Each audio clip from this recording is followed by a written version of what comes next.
আসসালামু আলাইকুম প্রিয় দর্শক, আমি তালের খোসাটা ছেড়ে নিয়েছি।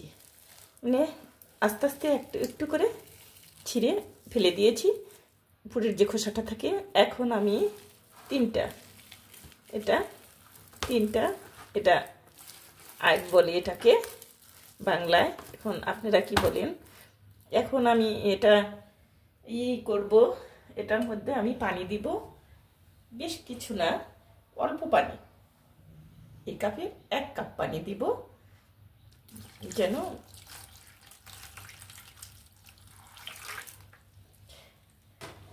আমার যে রসটা হবে সেটা যেন ঘন হয়। ঘন আমি একটু ভিজিয়ে রাখবো 5 মিনিট। 5 মিনিট ভিজিয়ে রাখলে দেখা যাবে যে এটা চতুর্দিক দিয়ে নরম হয়ে গেছে। তখন শুধু আপনি চেপে চেপে রসটা বের করে তারপরে একটা ছাকনার মধ্যে বা স্টেনারে নিয়ে আপনি এটা চেলে দিবেন। দেখবেন অটোমেটিক রসটা আপনার একদম সুন্দর হয়ে গেছে, আর ছাড়তেও হবে না, চালতেও হবে না। স্টেনারের থেকেই আপনি যেখানে রাখতে চান সেখানে।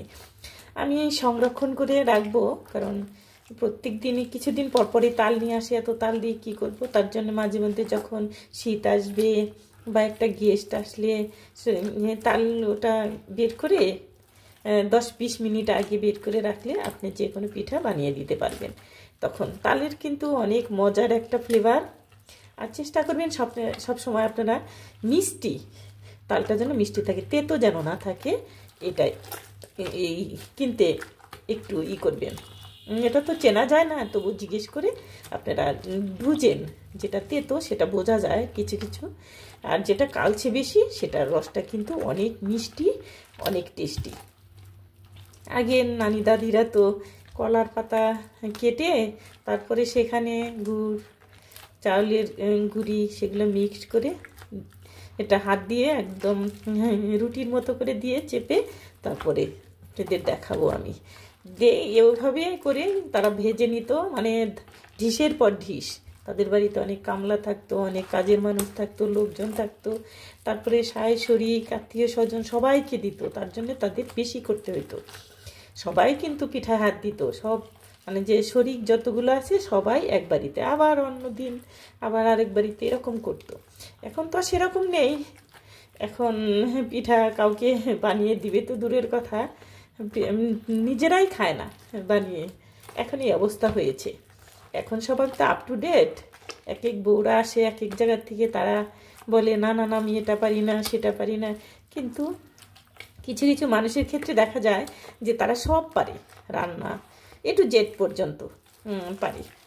আসলে যারা যত শিক্ষিত তাদের মধ্যে তত বেশি বিনয়ী, তারা তত ধার্মিক, পরিশ্রমী, তারা সব কিছুতেই এক্সপার্ট। তবে আপনাদের দেখাবো, অনেক কথাই হলো, দেখাবো কিভাবে আমি তালের জুসটা করে নেই।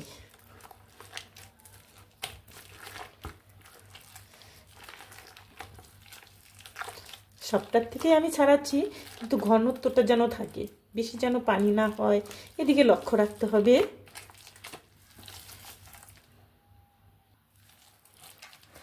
দেখেন তালের যে জুসটা, এটা দেখেন কত ঘনত্ব হয়ে আসছে, অনেক ঘন। আরও ঘন হবে, আমি আরও ভালোভাবে এরকমভাবে বের করে নিব।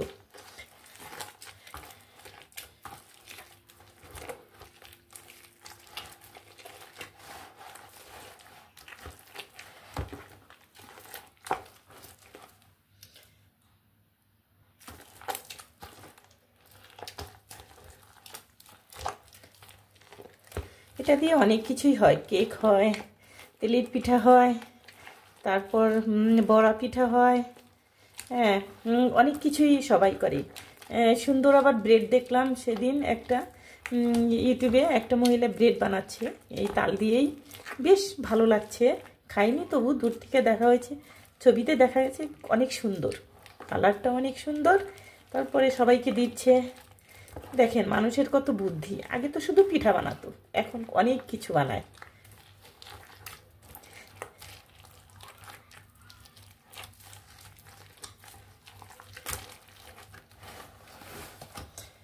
দেখুন কত ঘন হয়ে আসছে, একদম ঘন। আমি এটা এখন স্টেনারে ছেঁকে নিব। দেখুন আমি এটা এইভাবে ঢেলে স্টেনারে স্টেনারে ছেঁকে নিব, যেন একটু শ্বাসটা যেন না যায়। এভাবেই ঢেলে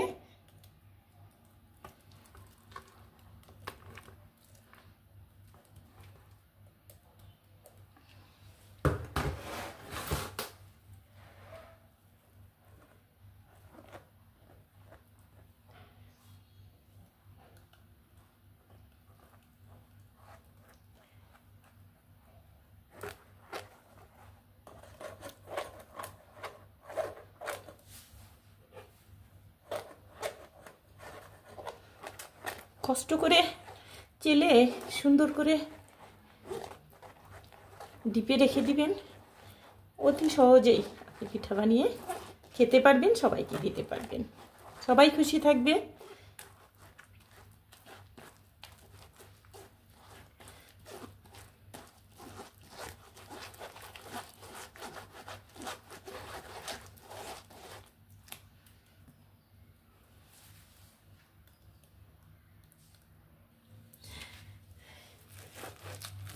এই আরও যেটুক ছিল এই শাঁসির মধ্যে, সেটা আমি আরও বের করে নিচ্ছি স্টেনারে চেলে।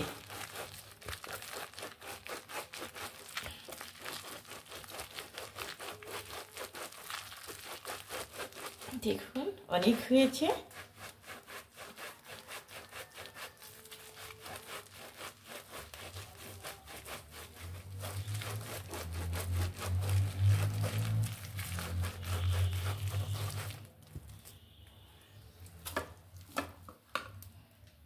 এটাও আমি চেলে নিব।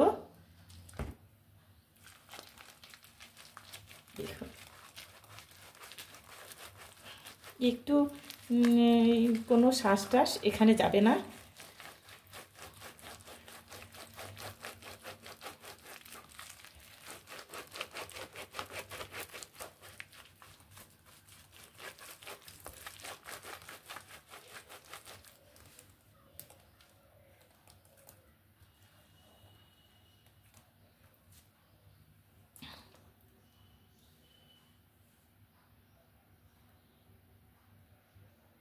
দেখুন একটা তাল চিপেছি, একটা তালের থেকে অনেকগুলো রস হয়েছে, ঘনত্বটাও সেরকম। আমি এখন এটা একটা বক্সে, এয়ারটাইট বক্সে রেখে দিব, সেটা আপনাদের দেখাচ্ছি। এই বক্সটার মধ্যে রেখে দিব।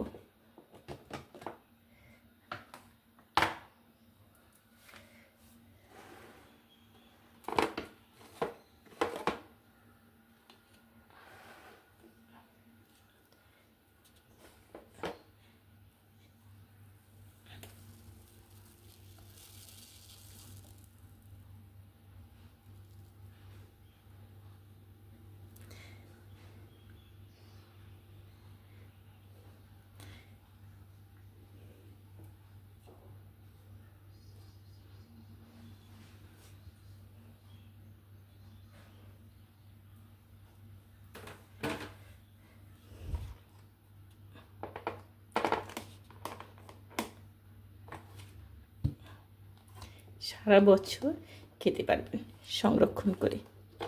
সারা বছর আপনার কোনো কিছুই করতে হবে না, শুধু এটা আপনি 20 মিনিট অথবা আধা ঘন্টা আগে আপনি রেখে দিবেন। রেখে দিয়ে তারপরে আপনি বের করতে পারবেন, দেখবেন সেই আগের মতো হয়ে গেছে। যদি ভালো লাগে তাহলে আমাকে কমেন্ট শেয়ার দুটোই করবেন। ভালো থাকবেন, সুন্দর থাকবেন। এগুলো কিন্তু অনেক পরিশ্রম, আপনারা 2-3 মিনিটেই দেখে ফেলেন, কিন্তু না না, অনেক সময় লাগে। একটা তাল চাপতে অনেক সময়, কম হলেও আধা ঘন্টা লাগে সব কিছু ক্লিন করা, গুছানো, সব কিছু করা। তারপরেও আপনারা বোতলেও রাখতে পারেন। আমি কিন্তু এখানে একটা তাল চেপেছি আর এইখানে একটা, এটা কিন্তু বোতলে রেখেছি আমি। এটা হলো 6 মাস থাকলেও কিছু হবে না, 6 মাসের জন্য রেখে দিয়েছি। এখানে আমার এটা একটা তাল চেপেছি, এখানে একটা তাল চেপেছি, দুটো তাল চেপেছি। দুটো তালই আমি সংরক্ষণ করে রেখে দিব। কারণ কিসের জন্যে, যখন ইচ্ছে হবে তখন আমি বের করে খেতে পারবো। আপনারা কিন্তু এটা কিন্তু আরেকটা দারুণ কথা, এটার মধ্যে আপনি যখন একটু গুড়, খেজুরি গুড়ি হোক, কুশালের গুড়ি হোক, গুড়, তারপরে এলাচ, একটু দারচিনি দিয়ে দুধ দিয়ে জাল দিবেন। ওরে বাবা, সারা বাসার মানুষ জানবে যে ও বাসায় এত ফ্লেভার কেন, এত মানে যে কি বলবো, আপনি 7 তলায় থাকলেও নিচতলায় চলে আসবে ফ্লেভারটা। ভালো থাকবেন, সুন্দর থাকবেন। অনেকে হয়তো জানেন যে এইভাবে খায়, হ্যাঁ জানতে পারে। আমি যখন জেনেছি, চা দুধতে তো সব জায়গায় উঠে। ভালো থাকবেন, আল্লাহ হাফেজ।